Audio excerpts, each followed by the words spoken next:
দীর্ঘদিন ধরে বিশুদ্ধ পানির তীব্র সংকট দেখা দিয়েছে সীমান্ত উপজেলা টেকনাফের বিভিন্ন এলাকায়। এই দুর্ভোগ পোহাতে হচ্ছে পৌরসভা, হোয়াইকং, প্রিলা ও বাহারছড়া ইউনিয়নের লক্ষাধিক মানুষের। এসব এলাকার মানুষজন ঝর্ণা, ঝিরি ও পুকুরের পানির উপর নির্ভরশীল।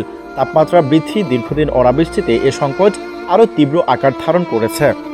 স্থানীয়রা জানান, বছরে প্রায় ৪ মাস পানির সংকট থাকে। লক্ষ লক্ষ মানুষ পানি নিয়ে কষ্টে দিন কাটাচ্ছে। ৭-৮ কিলোমিটার দূর থেকে কলসি ভরে খাবারের পানি আনতে হয়। তারপরে পিসাবাসীর তাকে আতে হয়েছে তারা হনকান ফানিল্লা বুলিয়ে হনকান কিছু না হয় আর বেশি কষ্ট পানির এখন খাইবার পানি লগন পানির এখন মিকা পানি না পায় পানি গান চাইতে। এ পানি সংকট দ্রুত নিরসনের দাবিও তুলে ধরেন দুর্ভোগে পড়া স্থানীয়রা এবং নানা রোগব্যাধি ছড়াতে পারে। পানির সংকট এখানে কোনো একটা ডিপের ব্যবস্থা করে দিতে পারলে একটু বেশি ভালো হবে। টেকনাফবাসীর জন্য আমাদের জন্ম থেকে এখানে আমরা পানির সংকট দেখতেছি।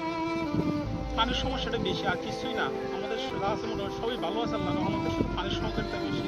কোনো এলাকার প্রতিটা এলাকার দাবি, মানে আমরা যখন বর্ষাকাল পানির জন্য আমরা অত্যন্ত কষ্টের মধ্যে থাকি। এলাকার মানুষ খুব কষ্টে আছে। এবং সামনে যদি বৃষ্টি না হয়, বৃষ্টি হলে তো কোনোরকম পানি নিয়ে মানুষ জীবনযাপন।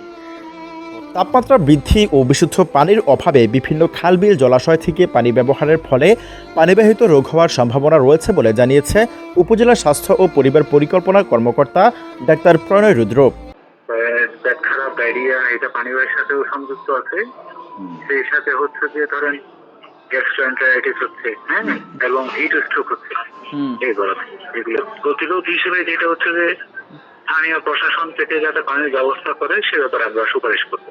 ওই ইউনিয়ন ভিত্তিক যেগুলো স্বাস্থ্য শিক্ষা কার্যক্রম আছে সেটা তো আমরা দিব, কিন্তু হচ্ছে বিশুদ্ধ পানির ব্যবস্থা করাটা হচ্ছে উপজেলা প্রশাসন, তারপর উপজেলা চেয়ারম্যান, সাথে হচ্ছে জনস্বাস্থ্য, এখানে হচ্ছে আছে প্রকৌশল অধিদপ্তর আছে, জনস্বাস্থ্য প্রকৌশল অধিদপ্তর, ওরা হচ্ছে ওই বিশুদ্ধ খাওয়ার পানির ব্যবস্থাটা নিশ্চিত করে থাকে আর কি উপজেলা পর্যায়ে। আমাদের এখানে মানে পানির লাইনটা বাইরে থেকে হয়তো আমাদের বাপত্ত মেয়ের স্পাইল যদি আমাদেরকে যদি একটা পানির ব্যবস্থা করে দেওয়া যেত, তাহলে আমাদের পানির সংকটটা কেটে দেয়। মানে আমরা যখন বর্ষাকাল পানির জন্য আমরা অত্যন্ত কষ্টের মধ্যে থাকি। উপজেলা নির্বাহী কর্মকর্তা শেখ এহসান উদ্দিন বলেন, পানি সংকটের বিষয়টি দীর্ঘদিনের, তবে কাল থেকে সাধারণ মানুষের চাহিদা মেটাতে পৌরসভায় পানি বিতরণ করা হবে এবং এটির দীর্ঘস্থায়ী সমাধানের পথ খোঁজা হচ্ছে। পৌরসভাতে পানি তো মানে আমরা চেষ্টা করতেছি দিতে, গাড়ি ছাড়া তো কিছু নাই। কালকে থেকে প্রতিদিন 2 ওয়ার্ডে 2টা করে গাড়ি পৌরসভা থেকে দিয়ে দিবে, 2 গাড়ি করে ডিপিএইচসি থেকে পৌরসভার পক্ষ থেকে দেওয়া হবে। এখন আপাতত আর কোনো প্রজেক্ট নাই আমাদের কাছে, আমরা এই গাড়ি দিয়েই যেটুকু পারি আমরা দিতে থাকবো। এই এখানে পানির সমস্যাটা অনেক দিনের, এখন এইটা ফেস করার জন্য আমরা চেষ্টা করছি বড় কোনো প্রজেক্ট যদি আনা যায় ফরেন ফান্ডিং এ, এটা সলিউশন করা সেভাবে সম্ভব হবে। স্থায়ী সমাধানের পথ খুঁজতেছি এখন, বাট এখনো পর্যন্ত ফান্ডিং পাওয়া গেলে স্থায়ী সমাধান হয়ে যাবে ইনশাল্লাহ। আমরা চেষ্টা করছি, ইনশাল্লাহ হয়ে যাবে আমার সময়ে। মোহাম্মদ কাফায়েতুল্লাহর তথ্যচিত্রে ডেস্ক রিপোর্ট, টেকনাফ ৭১।